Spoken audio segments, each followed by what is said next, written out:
এইটো এটা চাটনি বনোৱা হৈছে আজি। ইয়াত আছে মচন্দৰী, কণবিলাহী, আদা নহৰু বিভিন্ন এনেকৈ আমাৰ বাৰীৰ পৰা লৈ এইটো বনোৱা হৈছে। আৰু এটা মজাছে বনাই থকা হৈছে বস্তু চাব দেই। এইটো মাছ ভাপত দিয়া, এইটো টেকনিকেলি ইয়াত দিয়া হৈছে, বনোৱা হৈছে। এতিয়া খুলিম, আপোনালোকে চাওক কেনেকুৱা হৈছে মালটো। এইটো দাঙি অনা হৈছে, বা পানীত টুক টুক টুক টুক টুক টুককৈ পৰে, বা প্লাষ্টিকৰ ৰছীয়ে গাঁঠি দি দিয়া হৈছে। এইটো নতুন ছিষ্টেমৰ মাছ।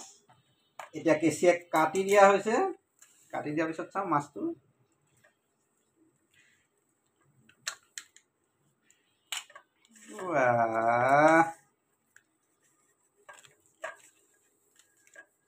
এইবোৰ তুমি জেং বিহুত পইচা মাৰি মাছ কিনি খাই আছা মানে? পইচা মাৰি মাছ কিনি খাইছা? কি মাছ? কিন্তু কি কি দিয়া হৈছে? এতিয়া মছলা, মাছ, টেষ্ট এটা আহিব কিন্তু দেই, মজা লাগিছে। চাটনি, মাছ।